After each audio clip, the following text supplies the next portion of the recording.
সুজা আল কুদালে কাটা বেটা করে সাটা সাটা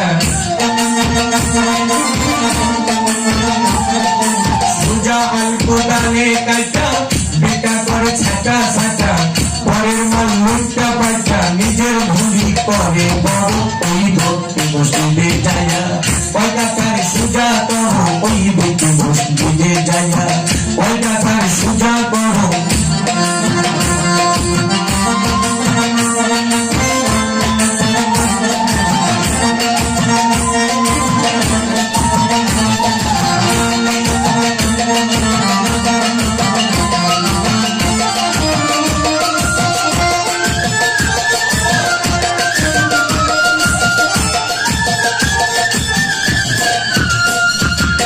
পরের মাথায় দিয়া বাড়ি যায়া মসজিদ ঘরে নামাজেতে জান্নাত খুঁজে সিজদার মধ্যে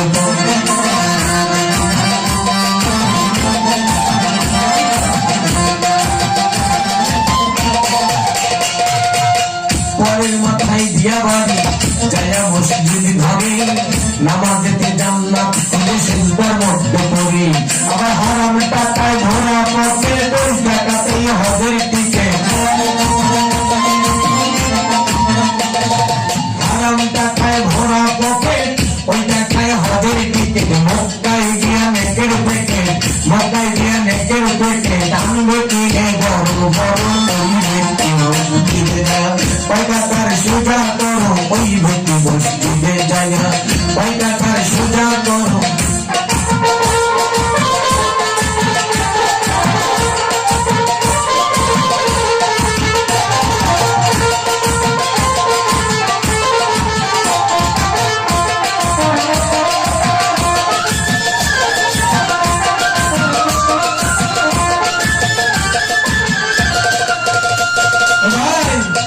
ভাই বোনকে বঞ্চিত করে বাপের সম্পদ থেকে আল্লাহকে খুশি রাখে মুখে গালি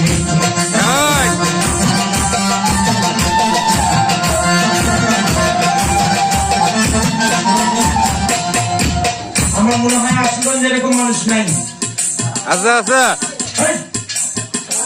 গায়ের দুর্নাম করা হয় না, এই এলাকার দুর্নাম করা হয় না। ভাই বোনরে বঞ্চিত করে বাপের সম্পদ থেকে আল্লাহকে খুশি রাখে মুখে দাঁড়িয়ে রেখে আবার রমজানে রাখিয়া রোজা তোমায় কিছু পাপের বোঝা রমজানে রাখিয়া রোজা তোমায় কিছু পাপের বোঝা জান্নাত কি এত সোজা জান্নাত কি এত সোজা আশা রাখে মরার বড় ওই ব্যক্তি মসজিদে যায়া পয়গাতার সোজা করো ওই ব্যক্তি মসজিদে যায়া পয়গাতার সোজা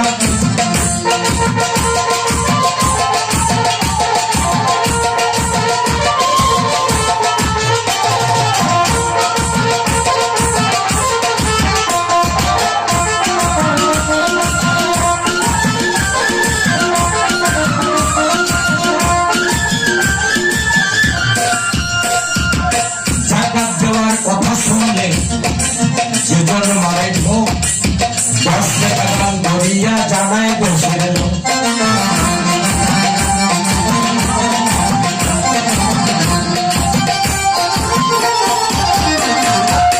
এখন তো ডিজিটাল সময় এসে গেছে বুঝছেন না। 150 টাকা দামের একটা কম্বল মানুষকে দান করে আর বড় একটা ক্যামেরা ধরে ধরে করে দেখাও দেখাও আমি মানুষের কি সেবায় লেগে গেছি বুঝছেন না।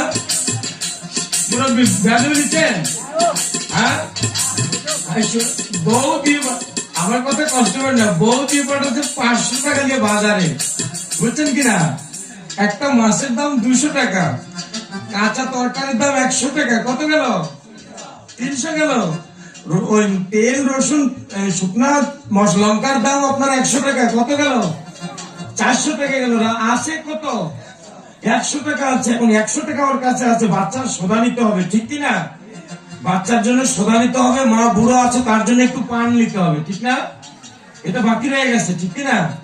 এগুলো নিতে হবে। তো হঠাৎ একটা ফকির বেটা তার কাছে এসে হাজির শুনলে কিনা। হঠাৎ একটা ফকির বেটা তার কাছে এসে হাজির এখন বেচারি তো অনেক বড় বড়ের মানুষ, দানশীল মানুষ, দান করে খালি, বুঝছেন কিনা। তখন ওই ফকিরের বেটা করছে কি, আপনার 100 টাকা দিয়ে দিচ্ছে। আমার গল্প খুব গভীর মনোযোগ শুনছেন। ফকিরের বেটা 100 টাকা, খুচরা তো ওর কাছে নাই, 100 টাকা দিয়ে আছে। পান সদা ইত্যাদি বাকি রয়ে গেছে, বাড়িতে গেছে, গিয়ে বাড়িতে গেছে, পরিবার ভালো তো তাই ওকে আর পান সদার জন্য চাপ দেয়নি। কিন্তু ও নিজেই ভালো নয়, ও নিজেই ভালো নয়, তাই বাড়িতে গিয়ে আগে তার বিবিকে বলছে, জানো বিবি, বলে কি, আজকে আমি সোদা আনতে পারিনি। শুনছেন গল্পটা? ও বিবি, আমি আজকে সোদা আনতে পারিনি, সদাই বুঝেন তো, বাচ্চাদের জন্য খাবার আনতে পারিনি। ও মা, তোমার জন্য আজকে পান আনতে পারিনি আমি। বলে কেন বাবা, তুমি না 500 টাকা নিয়ে বাজারে গেলে? সত্য হওয়ার কথা। ওই আমি আজকে একটা ফকিরকে দান করবো, তো খুচরা ছিল না, তাই গোটাই দিয়েছি। কি বুঝলেন গল্প? গল্প কি বুঝছেন? কি গল্প তো শেষ, বুঝছেন কিছু? হ্যাঁ, ও খুচরো নাই তাই 100 টাকা দিয়ে দিয়েছে। এই কথা ওর বউকে বলেছে, ওই দান কোনদিন কবুল হবে? কবুল হবে? হ্যাঁ, তুমি তো তোমার বউ পর্যন্তই ধৈর্য ধরতে পারোনি, ঠিক কিনা? হ্যাঁ, তাই বলছে, জাকাত দেওয়ার কথা শুনলে যেজন মারে ভোগ, 10 টাকা দান করিয়া জানায় দেশের।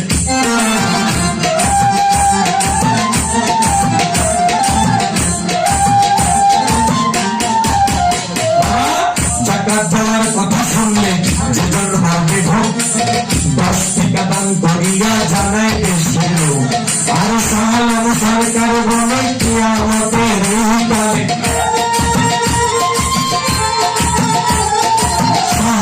সরকারে বলে কিয়ামতের কালে, লম্বা রুই তলা হবে, লম্বা রুই তলা হবে, ভয়ে আমি জল সরল তার সোজা কর, ওই ব্যক্তি বসে যায় পয়গা তার সোজা কর, সোজা অন্ত দলে কাঁটা বোকা করে